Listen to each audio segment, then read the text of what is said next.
We will begin our webinar shortly.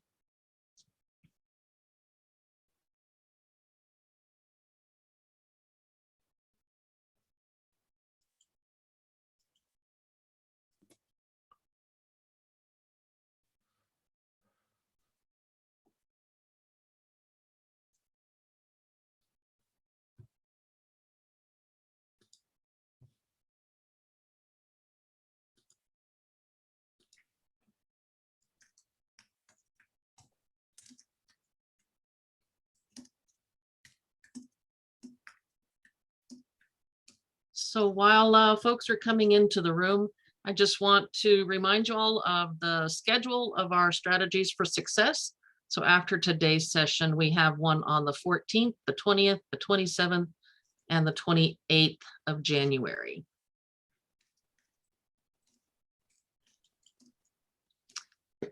So welcome to the Every Learner Everywhere Strategies for Success in Online Teaching and Learning, the reprise of our interactive conference series. It's a pleasure to have you with us today. My name is Norma Hollebeck, and I am the manager for network programs and services with Every Learner Everywhere. Before I introduce our speaker, I'd like to take just a few minutes out to tell you a little bit about Every Learner Everywhere, our mission, and the whole values behind Every Learner Everywhere. Every Learner Everywhere is a collaboration of 12 higher education organizations with expertise in evaluating, implementing, scaling, and measuring the efficacy of digital learning and its integration into pedagogical practice.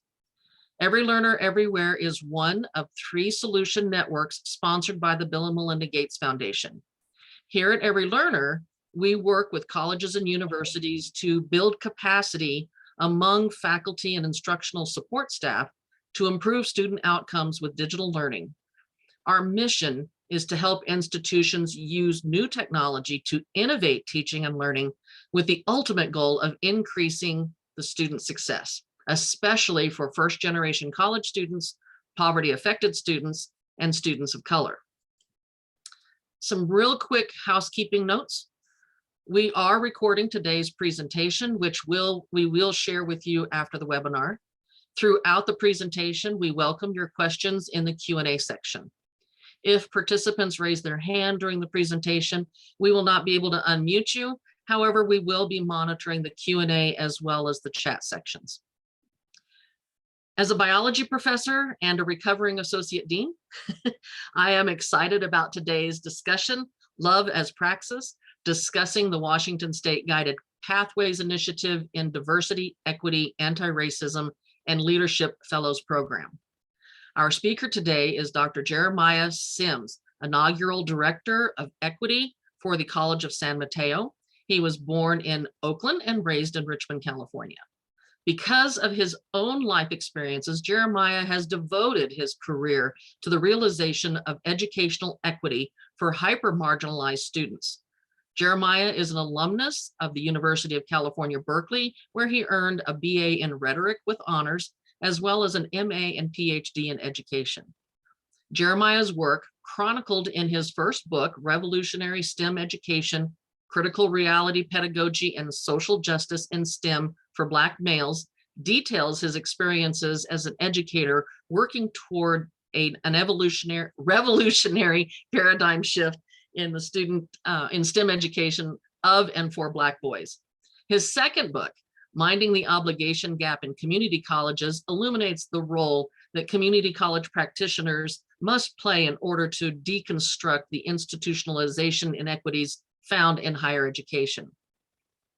In 2 forthcoming books, The White Educator's Guide to Social Justice in Community Colleges by Wallace Sims Hotep, and Towards Liberation, Antiracism and the Redesign of College Redesign. Sims works to demystify the pernicious relationship between racialized capitalism and white supremacy, and the role that this unholy union plays in pathologizing poor, hyper-marginalized BIPOC students, while arguing for committed educators to work towards an anti-racist growth mindset. Sims also is an editor for the Peter Lang book series, Educational Equity in Community Colleges. Wow, that was a hard time to get through all of that because you're so wonderful, but I am going to now turn it over to you. All right, welcome everyone. I really need to, in addition to that, you think that's busy. We have 5 little boys, my wife and I, from 12 to 2 years old. And so I'm so happy that you all are here. I'm going to share my screen right now. Before I do that, I want you to know that I'm coming here after a rough week, but I'm coming here to spread love and to experience love with y'all. I had a battle with COVID. I did not win, but I am still here. And so I'm feeling better today, and your presence here is making me so much happier. So let me go ahead and share my screen right now, and then we'll get to work. And so usually when I lead these kinds of conversations, I've been blessed to be able to lead conversations around equity, justice, anti-racism, anti-capitalism for a long time. And generally, I like to do workshops now. I like to have conversations where we can be interactive. But the nature of this is not that. And so there's some spaces where I'm just going to read to you, and I apologize ahead of time, but there's certain foundational information I want you to have in order to understand the argument that I'm trying to unfurl for you. And so some of these slides I'm just going to read. Won't go through every one of them, but here we go. So let me go to slideshow. Here it is from the beginning. Enable media. Okay, there we go. Oh, so it's doing it has this cool thing that it's doing here. All right, let me move this out of the way. Love as praxis. And so I'm using a Freirean definition of praxis. Praxis is a process wherein you have understanding, you come to a level of understanding, you are able to apprehend theory to a point where you can apply it, and then you reflect on it. So many of us have heard the kind of adage that experience is the best teacher. But John Dewey, arguably the foremost educational philosopher, argued that you don't actually learn from your experience. That particular adage is insufficient, right? You actually learn from reflecting on your experiences. So reflection is key. And so I want to make sure that I highlight that. So we'll talk about theory, we'll talk about practice, and we'll do some reflective work. And then when taken together, those 3 things constitute praxis as the way that Freire defined it. And that's the same way I'm defining it here. So I have a question, and this is an opportunity for y'all to be live in the chat. So please don't be shy. What is the opposite of fear? So please put your responses, if you're brave enough to do so, in the chat.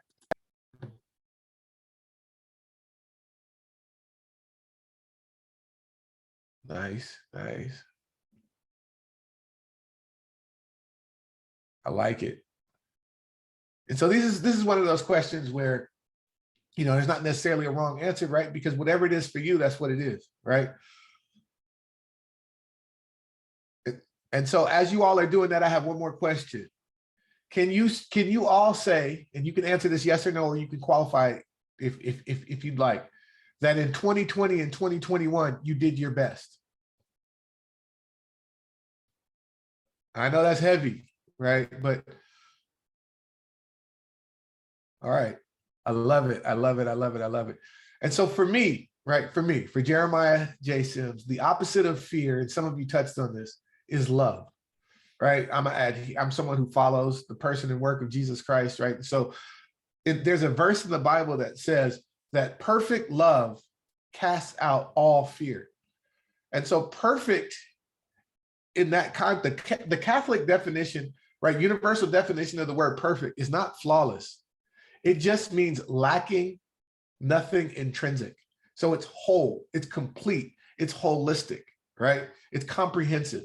And so perfect love casts out all fear. And so that verse is in the New Testament, I believe it's 1 John 4:18. And so that verse is really, really profound for me. And I experience it with my children, for example. When my children have scary dreams, right? There was a time where I would go in the closet and pretend to fight something, right?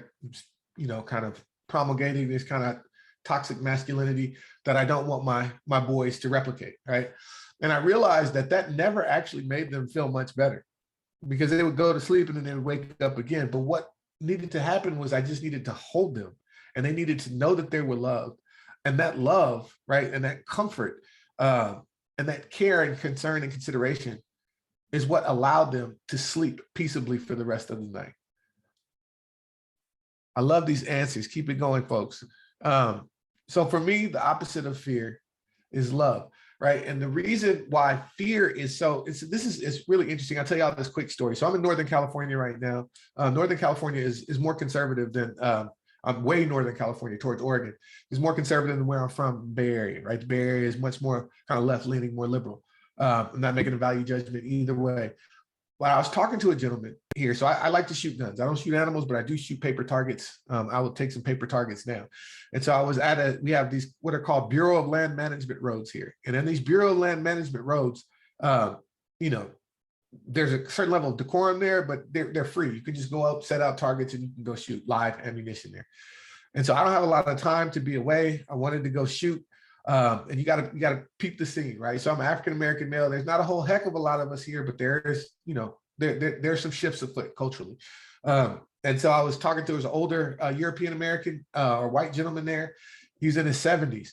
And so I needed to wait for him to finish so that I could set up my targets, because obviously you don't walk out on the range while somebody else is shooting, because that would be, really, really problematic. And so he stopped what he was doing to allow me to go set up my targets. And so we struck up a conversation. And normally I'm a conversationalist. I would like to talk. I want to see how people are doing.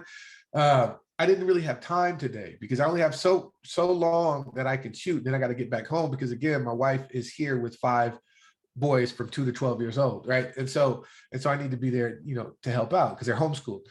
And so anyway, he decided he was going to come talk to me. So I'm here. I have my AR-15 in my hand, right? I'm ready to shoot. I put the gun down because clearly he wanted to have a kind of lengthy conversation. And so he told me about how his sons, who were my age, his sons were treated in school, in public schools here in Redding, California. And he said that one of his sons was considered to be mentally retarded. This is something they did. I'm 46 years old, right? Something they did years ago. They retarded his son. The other son, they said his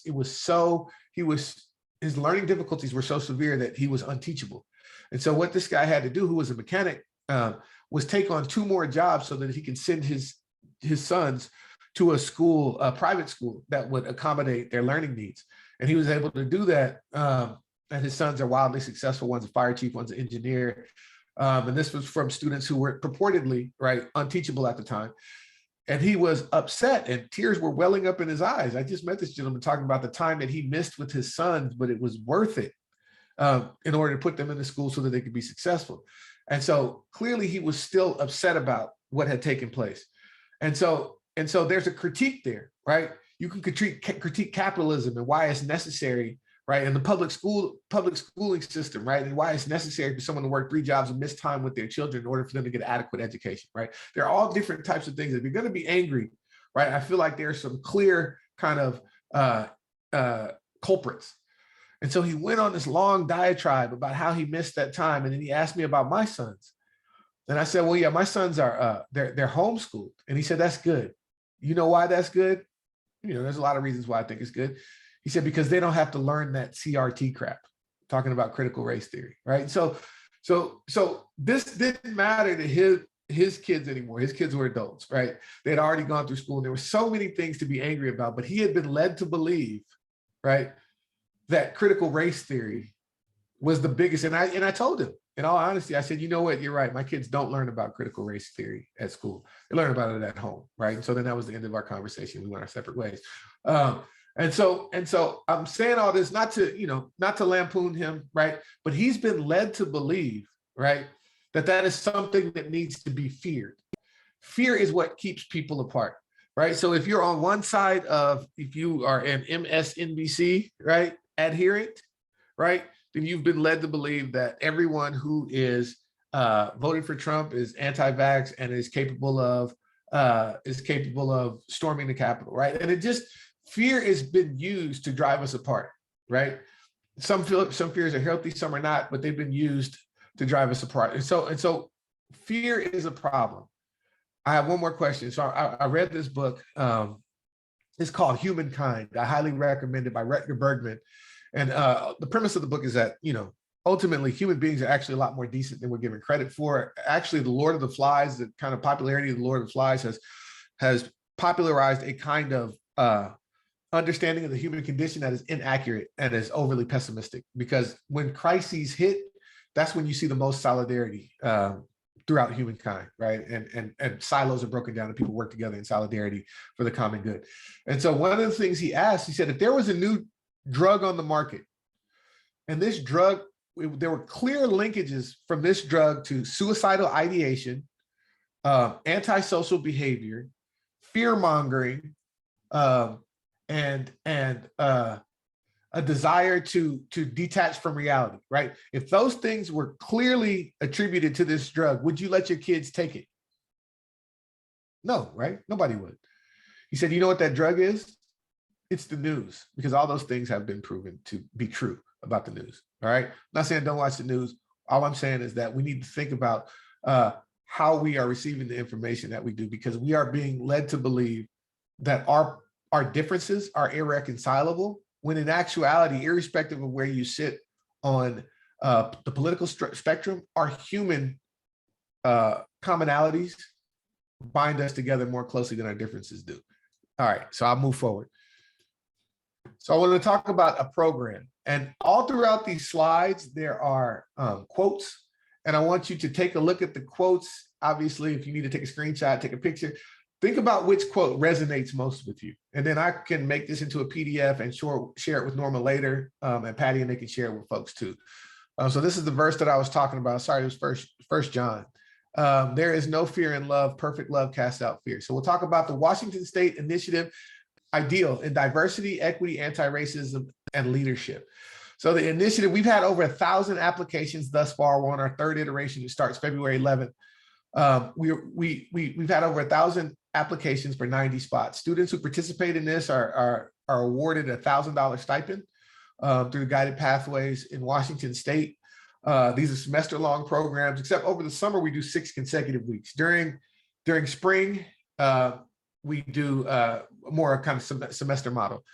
So we have a team of folks that go through and vet, review, and ultimately select applicants. And it's just, man, the stories that these people tell. I want to say young people, but they're not all young. Some of the students are older than me because it's community college, right? So our first cohort, we had students, the youngest student was 17, the oldest student was 49, right? So we get to see that over and over again. And so generally a cohort size is about 30. We bring in guest speakers, and we have office hours. And so we'll talk more about the program moving forward. So I'm going to go to the next slide. So here's a quote: rest in peace, bell hooks. Love is an action, never simply a feeling. And we're going to talk about radical love. We're going to talk a lot about radical love, especially because the radical love that I'm identifying is based on the person that worked with Jesus Christ, but it was taken up in a really particular way by Reverend Dr. Martin Luther King, right? And we're right around the corner from his birthday now. And Reverend Dr. Martin Luther King is somebody I've written about, somebody I study, because he and his work is a kind of microcosm of justice work, right? Because much of what Dr. King actually was speaking to has been de-radicalized, right? And so much of the work, the equity and justice work that we have been engaged in has been de-radicalized. And so I want to start with the primary presupposition that we started with our ideal scholars as we began to look at policies, practices, procedures, and pedagogies that ensured inequity for hyper-marginalized students. And just if you're not familiar with the term hyper-marginalized, you can be marginalized for being a Latina, you can be marginalized for being poor, you can be marginalized for English being your second language or third language. If you have all three of those realities, right, when each one is overlaid, there is a kind of exponential marginalizing effect. So that's what hyper-marginalization looks like. Here's what we'll talk about today. I'm going to try to get through it. So this is one of my favorite love warriors, Professor Cornel West. The practice of radical love, you are embracing human beings across the board, but you do give a preference, very much like Jesus, to the least of these, to the weak, to the vulnerable. That includes poor whites and browns, as well as the poor in Black ghettos, right? And so we're talking about a human experience. How can we positively impact human beings that have been stigmatized as those who are not deserving of love, right? And so I want you all to think about, before I go to the next slide, has there been a time in your work recently, over the last 2 years, where you felt loved? Or do you even expect that from the work that you're doing, right? So feel free to add your comments in the chat. All right, so let's get some context. And this is from a book. The book, I actually changed the title from what Norma read earlier. It's called, the book that's coming out, should be coming out in March. And it's called, let me make sure I get it right, The White Educator's Guide to Equity, Teaching for Justice in Community Colleges. Okay, so here's some context. From its inception here in the United States, the institution of compulsory K-12 public education has been a tool to mechanically reproduce a certain type of student, right? This is what Luis Althusser argued. To be more precise, K-12 schooling here in the United States is designed after a factory model that reproduces a Eurocentric middle-class aesthetic.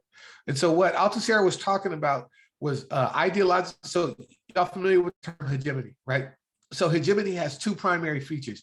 It has ideological state apparatuses, right, that work on an ideological level, and repressive state apparatuses that work extrinsically, right? So those are extrinsic and they work through compulsion, right? People have to compel you. So a police force, a militia group, right? Those would be considered repressive state apparatuses, tools that can be wielded by the state that compel you to do something from the outside.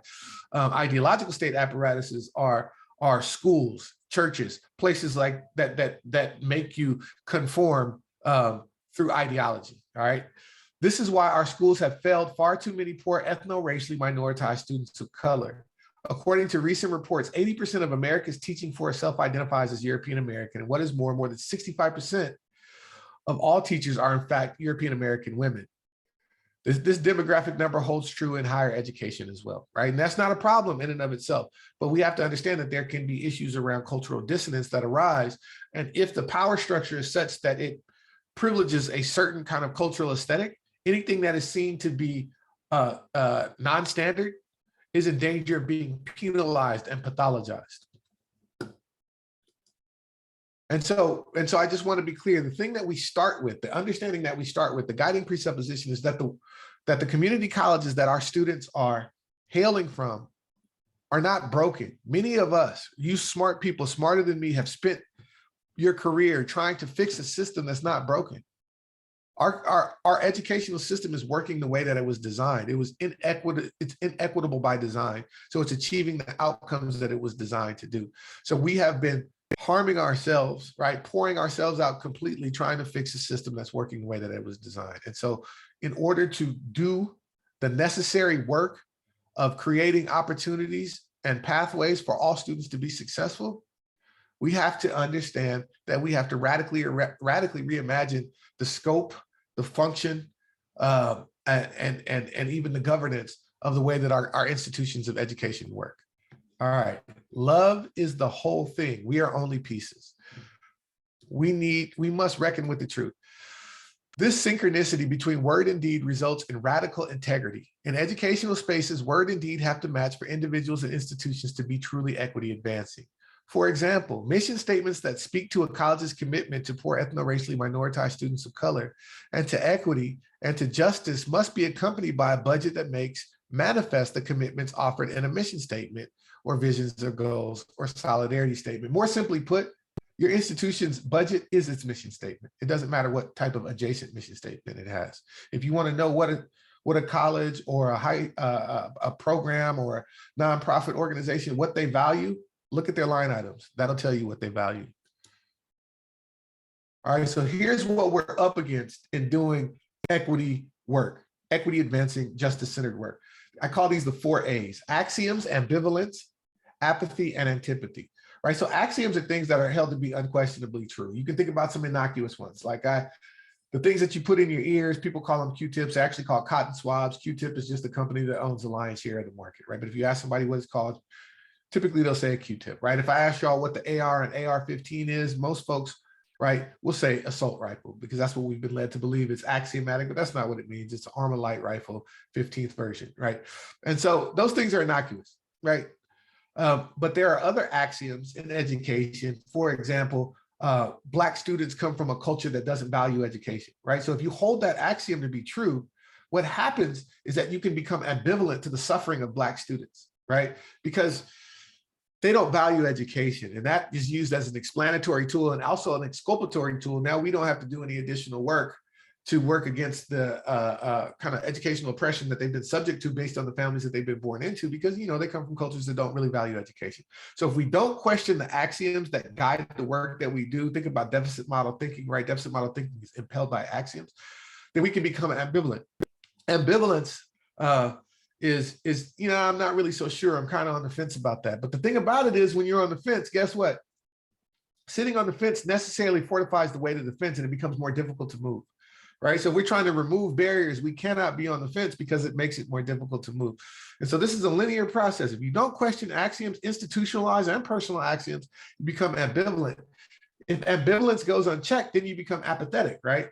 And so apathy means, apathetic means beyond feeling, right? It's not my concern, right? Why don't they stop talking about slavery? Why are women still talking about suffrage, right? Aren't we equal now? Right? Look at Kamala Harris, right? And so there's all these different kind of conversations. Or why are people still talking about playing the race card, right? We had Obama, right? We're post-race now. And so there are all these kind of crazy conversations that come up when people become apathetic, because ambivalence is an unwillingness to wrestle with privilege. Apathy is an outright denial of privilege, right? And then when you get to antipathy, antipathy is a deep-seated disdain, right? So what happens is when you start to hear people yelling about all lives matter, right? That's based on antipathy, right? I'm angry that they're saying Black Lives Matter, right? Which is, you know, the reason I'm angry is because I'm harboring some anti-Blackness. And I want them to stop talking about it. And it's when it's a recriminatory strategy. It's when you blame victims of oppression for making you feel bad that they're oppressed. And so these things happen individually, and they also happen institutionally. And these are the things that we need to combat. Right? And so ambivalence is a cognitive, emotional refusal to take a position caused by gaps in knowledge, and inability or unwillingness to wrestle in privilege and discomfort. Apathy is indifference. The position is taken, but you're choosing not to work through discomfort. And there's a defensiveness that characterizes apathy. And then antipathy is a disdain for feelings of complicity with and in white privilege. Not that people want to get rid of white privilege or cis heteropatriarchal privilege or any kind of ableist privilege. I just don't want you to talk about it because I don't like the way it makes me feel. Misplaced anger at hyper-marginalized peoples for causing feelings of guilt, blaming peoples victimized by white supremacy and racialized capitalism for even bringing it up in the first place. All right, so what do we need? We need love. This is the book, Minding the Obligation Gap. Everything that we do positively impacts some of our students and negatively impacts others. Sorry, just a second. Equity efforts alone won't fix this. We need justice. We need to love justice to the point that we are willing to fight for it. Equity is just the first step in a long journey toward actual tangible justice. Put simply, the fence that ambivalent educators sit on is nothing more than an additional obstacle for poor ethno-racially minoritized students of color. So now we're going to talk about love, y'all. This is my favorite thing to talk about. We're going to talk about love, but not just any kind of love, right? And here's another quote for y'all. Power at its best is love implementing the demands of justice. All right, what is reactionary love? A lot of times as institutions of learning, we are functioning in a kind of reactionary way. How do you know it's reactionary? It's transactional, right? An action performed or feeling experienced in response to a situation or an event. It's context bound. Reactionary love is context bound, it's situational, it's transactional, it's passive, it's triage. It only attends to microaggressive behaviors. This is treating symptoms, but not addressing the chronic disease, right? So we talk about, for example, the achievement gap. The achievement gap is a byproduct of white supremacy and racialized capitalism. If you fixate on the achievement gap, but you don't deal with the chronic diseases, the achievement gap will permutate, but it will persist, right? It will just change. It will transmogrify, but it will persist. All right. So I'm making the argument for radical love. What does radical love look like? And I want to be clear. I'm not talking about amorphous, nebulous kind of, what do you call it? That one channel that has all the kind of maudlin kind of shows, Hallmark Channel. I'm talking about love as an action. There's something that Gandhi talked about. Gandhi talked about satyagraha. Satyagraha is love force. It's a soul force and a love force, right? There's a verse in the Bible that talks about how, in Matthew, it talks about how violent men, talking about John the Baptist, how violent men seize the kingdom of God. That violence, that word violence, if you look up the Greek, is actually a force, and that force is love, right? And so what Reverend Dr. Martin Luther King wanted for society was for us to come to the realization of a beloved community, right? A beloved community where people were recognized and that their dignity was affirmed, irrespective of what their ethno-racial identity was or their socioeconomic status was, right? And so I would argue that even though he is one of the leaders in a nonviolent resistance, Reverend Dr. Martin Luther King was spiritually violent, not physically violent, but spiritually violent, because his spirit was unwilling to accept inequity and injustice for all people.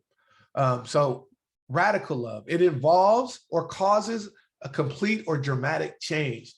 Radical love, in differentiation from kind of reactionary love, necessitates a radical reimagining of structures of power. It demands paradigm shifting interrogation. It's proactive, it's holistic, it's transformative.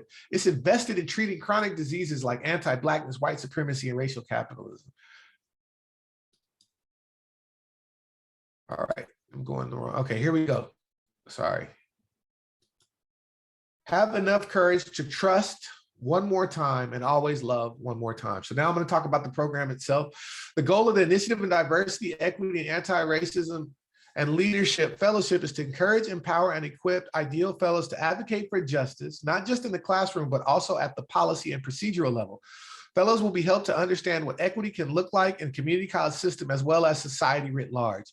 We will examine how community colleges can function as disruptive technologies that disrupt macrostructural inequity. In order to do this, ideal fellows will spend time analyzing extant literature on educational equity and justice, and they will become adroit in applying their knowledge to real-life situations by using the Impact Equity Toolkit in order to make recommendations to their respective colleges. By the end of the program, ideal fellows will present to their respective colleges regarding ways for their campus to become more equity advancing. So the Impact Equity Toolkit is a toolkit that I designed with my partner, my life partner, Rachel. Impact stands for innovative, right? Innovative in this context means, is it moving us towards justice, right? Measurable, can you measure it? Is purposeful, anti-racist, caring, and transformative. And the wonderful folks at Every Learner Everywhere created a workbook. I'm sure that you all will have access to that. If you have any questions and you want to have a deeper conversation about that particular tool, we even feature trainings on the impact. Just reach out to me. My personal information will be available. And so I want to read this from Reverend Dr. Martin Luther King's better half, Coretta Scott King. Love is such a powerful force. It's there for everyone to embrace that kind of unconditional love for all of humankind.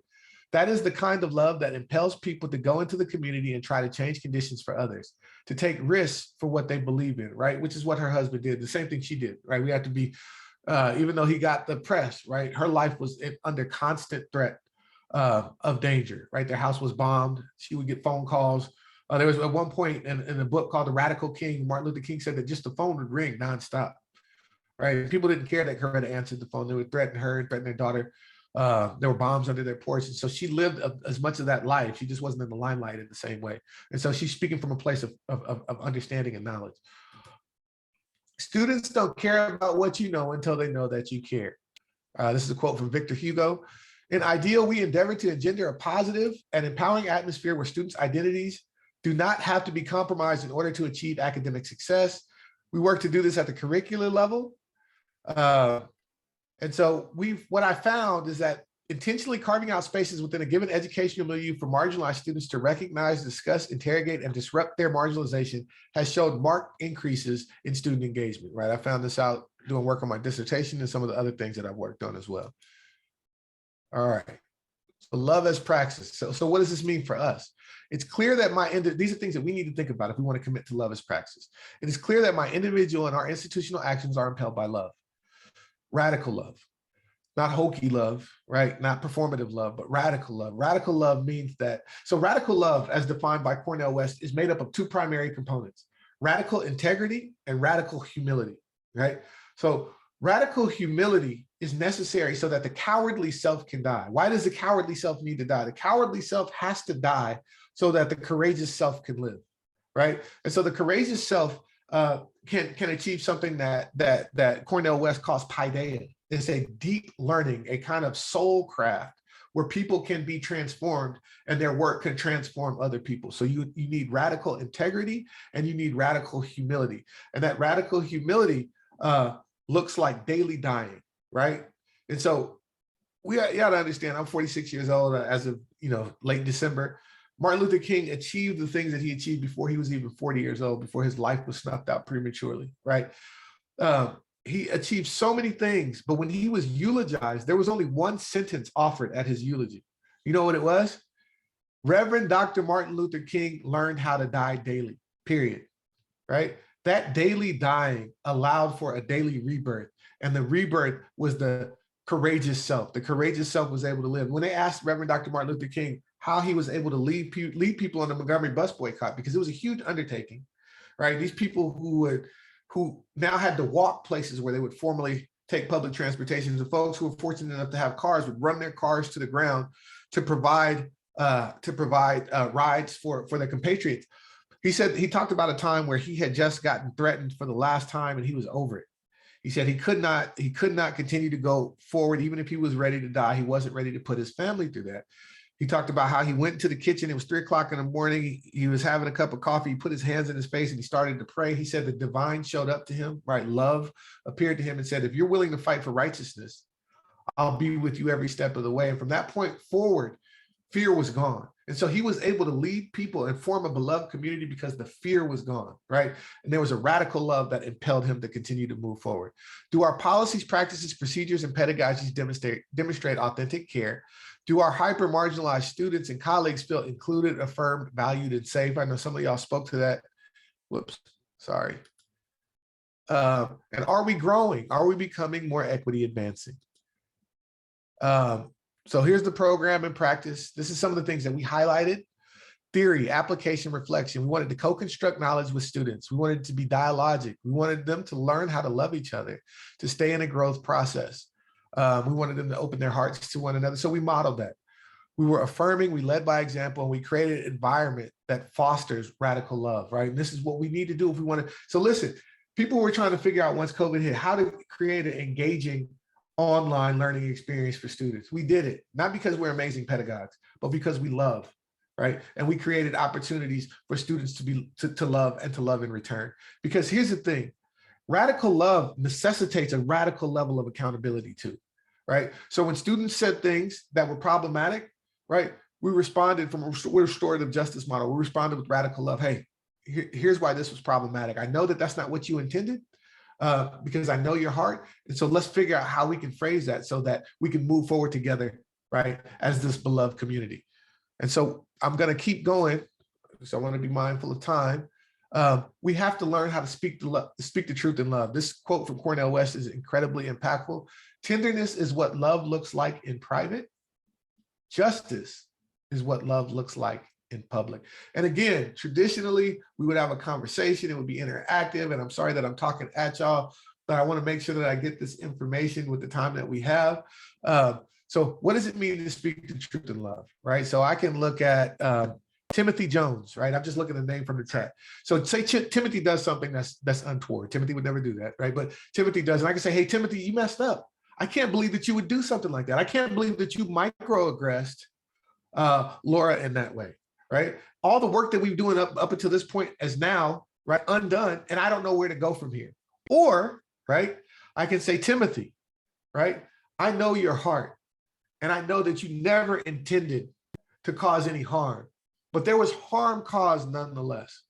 So let's figure out how we can restore the trust so that we can continue to move together in solidarity. In both instances, you can make the argument that I told the truth, but in only one did I tell the truth in love. You know how You can tell whether or not you're speaking the truth in love because the byproduct is growth, right? You want people to be convicted and quickened and encouraged to continue to move forward. But if there's only condemnation, I spoke the truth only so that I can demonstrate that I know more, and I didn't speak the truth with love. And so our practice has to be with each other and with our students. We have to speak the truth in love.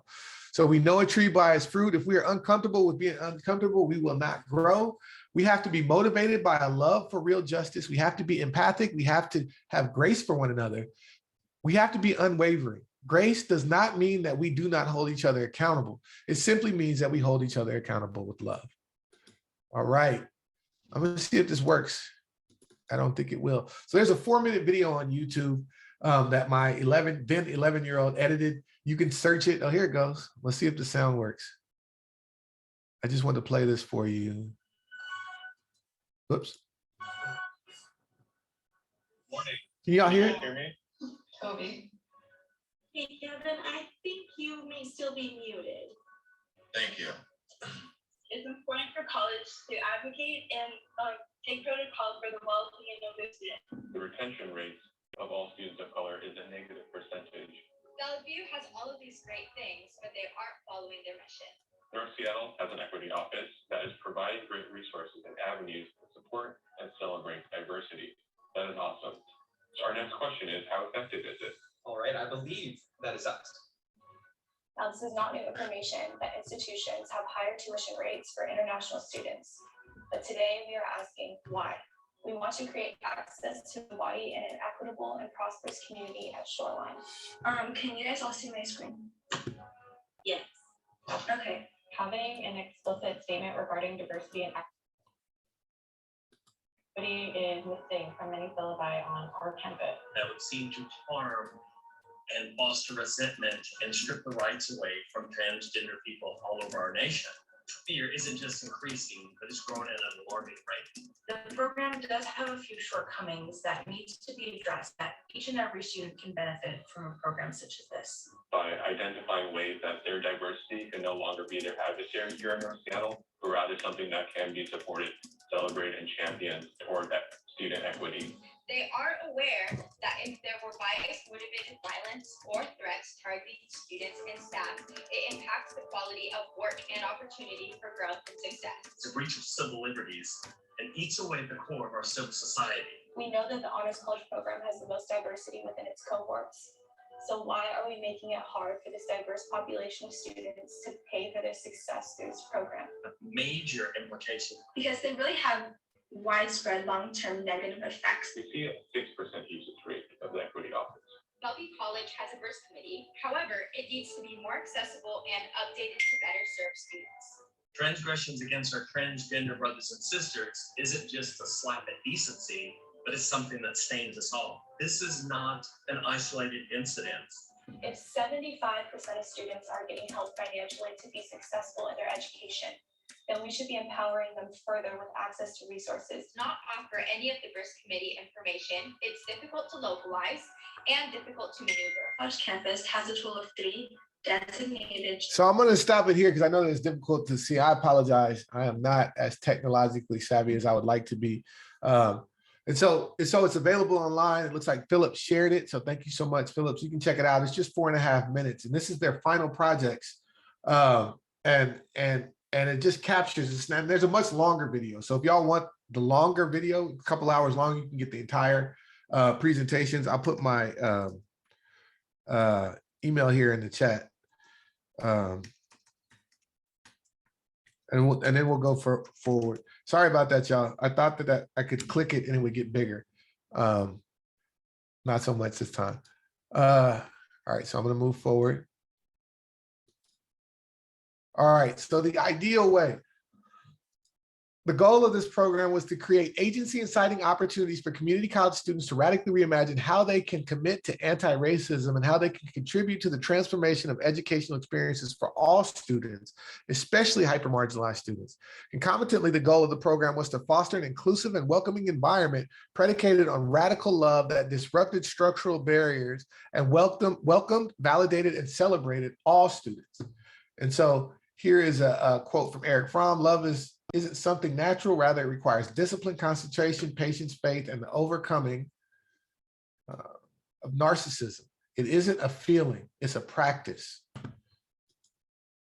All right. So what we were striving to create was the beloved community. There can be no real transformative equity work without radical love. We were working to develop a kind of beloved community in the spirit of the beloved community that MLK fought so hard for, the same community that he unfortunately died for, right? And so this is one of my favorite verses. Greater love has no one known than this, to lay down one's life for his friends, right? This is the reality of Jesus, this is the reality of Reverend Dr. Martin Luther King, Malcolm X, right? Countless folks who have committed to this work at a huge personal cost. All right, no love, no justice. Too many things on my screen. Dr. Cornel West argues, and we talked about this, tenderness is what love looks like in private. Justice is what love looks like in public. I think that Dr. West is essentially arguing that where tenderness is lacking in private interpersonal relationships, love is absent. And concomitantly, where oppression based on race, socioeconomic status, gender, religion, and/or sexual orientation, and the intersections thereof exist, love is absent. Put simply, freedom, real freedom requires love. West argues that not only is there radical love and freedom, but that there is also radical freedom in love. Radical love necessitates a radical reimagining of structures of power. We talked about that. Love makes your soul crawl out from its hiding place. That's from Zora Neale Hurston. Okay. Radical integrity. According to West, radical love is not possible without radical integrity, which means that we have to willingly sacrifice the cowardly self, which is cold, defensive, and selfish. The cowardly self resists love and is therefore incapable of reciprocating love and is adversarial to real, radical, unconditional love. In order to get to radical integrity, we must arrive at radical humility. Radical humility, liberation requires truth-telling. Radical humility necessitates the daily dying of the cowardly self so that the courageous self can live and love without fear. Radical love has to be predicated on radical honesty too. When truth is present, there is synchronicity between word and deed. And so what does all this mean? First and foremost, you have to love yourself, right? So I was sick, like I said last week. I threw up 40 times in one day. Sorry for the TMI. And I got emails from my job, and they were asking me to turn in some paperwork about something that I had turned in actually 2 weeks prior. And I told the person, I said, I'm not feeling good. I have body aches, ear aches, everything hurts. I'm just going to go to sleep. And their response to me was, well, can you go to sleep after you do what I'm asking you to do, right? There was no love in that.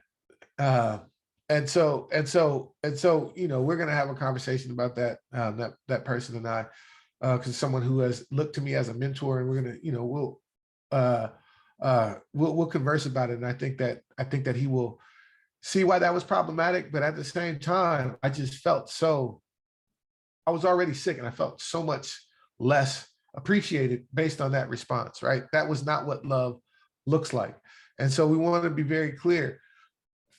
I had to just draw a line because I had to take care of self-care. So before you can love, right, you have to make sure that you are doing everything that you can do to love yourself.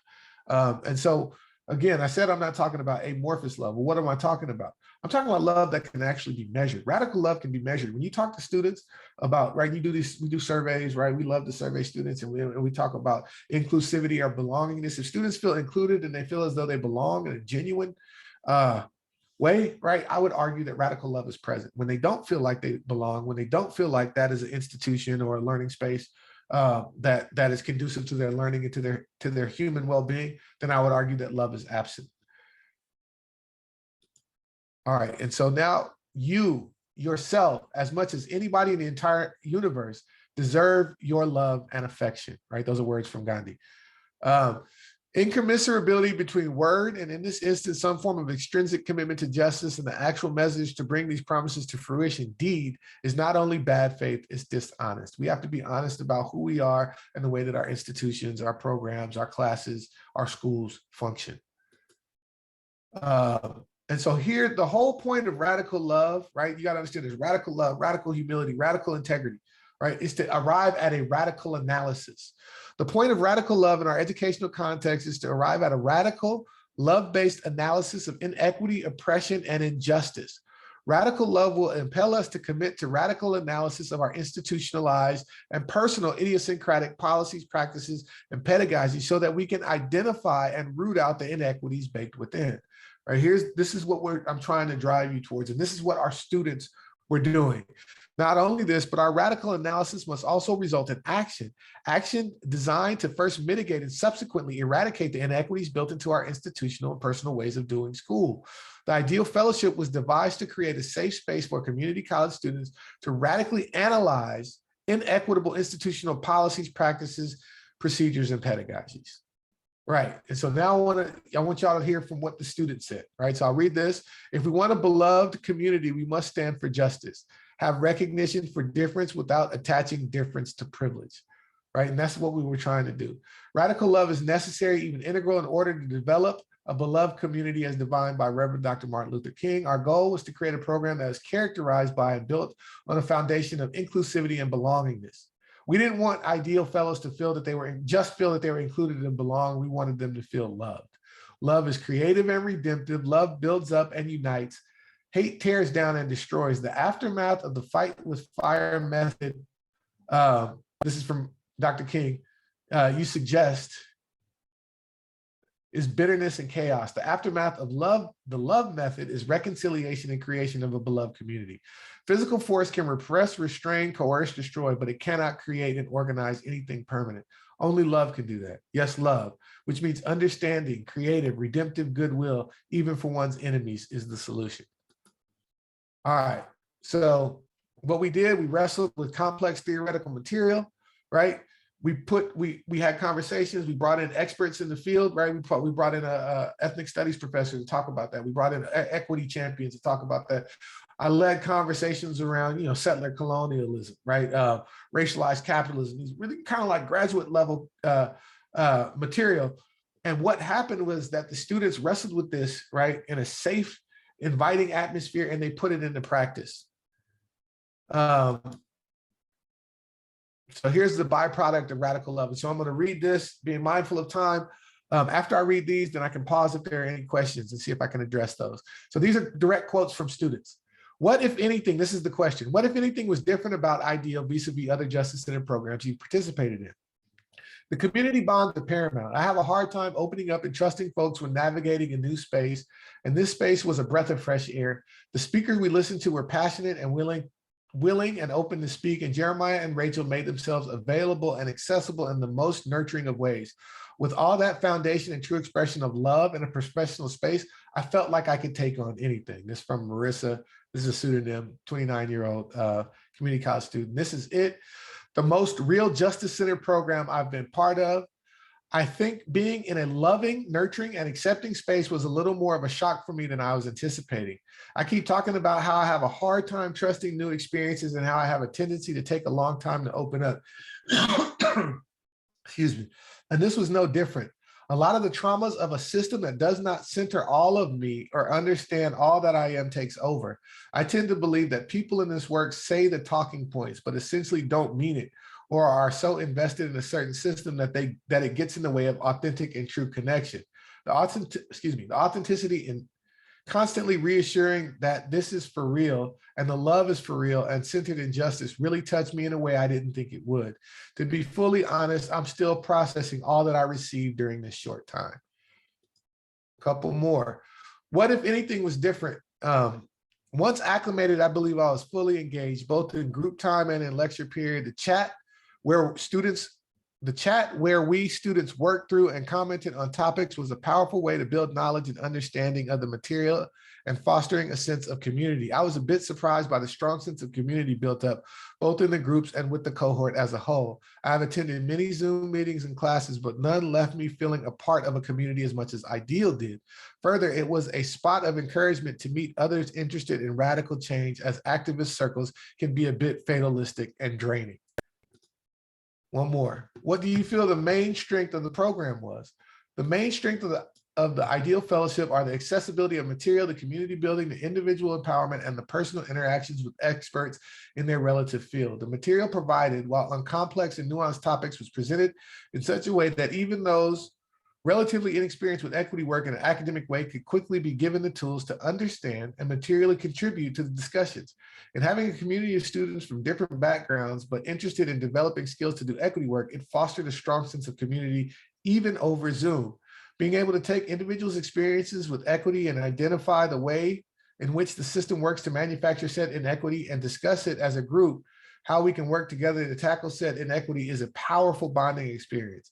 Said system is monstrous, many-headed hydra, a monstrous many-headed hydra. At first, an individual level, that feat which we must accomplish can be quite discouraging. But the seminars and presentations by those doing equity work and making real material changes to combat the system shows that progress is possible. It's too late for In Short at this point. But anyway, in short, the ideal fellowship is a potent antidote to both the feelings of inadequacy those new to equity work often feel, and to the fatalism that often pervades justice spaces. And I appreciate you all so much for allowing me to read so much to you. I know that this is not typically the way it's supposed to work. I'm not a proponent of the banking model of education. Would you recommend this program to a friend? Yes, absolutely. I was very pleasantly surprised by the diversity of the group with regards to gender and sexuality. It was beyond a safe space. It was an affirming space where everyone's identity and experience was often celebrated as seen as a lens from which we can all learn, right? This is the byproduct of radical love, all right? This is the work. You don't even get to see your students' brilliance if they're not yet in a space where they feel comfortable sharing it with you. What topic covered this semester was most eye-opening? There's an answer: racialized capitalism. A bunch of students spoke to that. And here are some lessons learned. That's the White Educator's Guide to Equity. I think it'll be out in March. Remember, radical love, which is made up by important components like radical integrity and radical humility in the final stage, results in a radical analysis of inequity and justice from the vantage point of people systemically victimized by racialized capitalism, white supremacy, anti-Blackness, misogyny, homophobia, etc. I'm not going to read that one. So here's what we can do. How can we move closer to this reality? We must willingly walk the talk by deepening individual and institutional understanding of what it means to be justice-centered so that we can insist on and subsequently catalyze institutional transformation. We must also demonstrate a commitment to justice by doing the work, not just reading, ruminating, and talking about it. We must deepen individual understanding of how disruption of current policies, oh, wow, that was, must be arrived at by working in solidarity with students. Here's a trick about solidarity. You don't have to arrive at solidarity before you start doing the work. Solidarity comes from doing the work. We must break down silos that we as committed educators and practitioners can foster connections across a network of justice-centered community college educational leaders and practitioners. You have that here. And then finally, we must be willing to function as conduits of justice-centered disruption, which means that we must question both our quotidian and anomalous policies, practices, procedures, and pedagogies. We must work to employ an intersectional analysis of inequity in order to arrive at solutions that empower, encourage, equip our students to reach their highest human and academic potential. Thank you so much for allowing me to read. Hopefully I'll get to meet many of you again, and we'll have another conversation that could be far more interactive. And with that, I'll stop talking, I promise. Norma, it's all yours. Well, I have a quick question. There's an interesting question in the Q&A section, and I would like to see if you could at least touch on it, is if you've tried to integrate Maslow's theory into your research. Sure, yeah. Maslow's theory is important, but it's also anachronistic now. That we've moved beyond Maslow, right? So there are some things that we can borrow from, right? People need to feel safe, but the ways that we have to so when Maslow wrote his hierarchy of needs, there was no kind of intercultural or ethno-racial understanding of a hierarchy of needs, right? So you can give someone food and shelter, but the fact that someone is Black in this country means that, so there's something called minority diminishing return theory, right? So there's a one-to-one correlation with self-reported levels of happiness and socioeconomic status, right? So people who have more money generally report that they're happier, right? And it's very clear. When you look at European American folks, right, there's a huge difference between low-income white people and high-income white people with self-reported happiness. With Black people, irrespective of socioeconomic status, the line is flat, right? So the people who have money, who are Black, people who don't have money who are Black, are equally sad with regard to self-reported levels of kind of mental stress. And so the idea is not money, right? But being Black in this country living as a Black person in this country requires a certain level of weight, right? A certain level of energy to be expended, and there's no way to recoup that. And so Maslow is helpful, right, in a contrastive way. But for me, I think that I've tried to move beyond that. And I look more closely at something that's called minority diminishing return theory. Thank you for that. Well, we have come to the end of our hour. I would like to thank Jeremiah for such a wonderful presentation. We obviously have to have Jeremiah 2.0. So keep an eye out for that when we can get that taken care of. I do want to just give you all a heads up that you will have access to the Strategies for Success webinar recordings through our YouTube channel. Patty's going to stick that into the chat for you. You'll also get that link when you get the follow-up email from today's webinar. We do ask our audience to take a few minutes out to complete a survey for today's presentation. If you've got something going on immediately after, don't worry, we'll send you the link along with the link to the webinar recording as well. But we would really appreciate it. It's helpful for us to get that feedback from our participants. Just a reminder, we've got several more sessions this month to go through for the Strategies for Success, and we'd really love to see you all at those sessions. We also have some other upcoming events. Our director, Jessica Rowland Williams, will be part of a panel discussion for a WCE webcast on January 20th. And then we're also co-hosting a webinar series with our partners at Achieving the Dream on operationalizing equity, social justice, and inclusion for transformation of teaching. So we'd really encourage y'all, if you've got the time, to register for that as well. So thanks again. Quick reminder, visit the Every Learner Everywhere website if you want some more information. We've also got a great resources page, including a workshop page that kind of gives you the heads up of upcoming events. Again, thank you to our speaker. Thank you to our audience for participating in today's discussion. We look forward to seeing you tomorrow, as well as next week, and at future Every Learner Everywhere events. Have a wonderful day.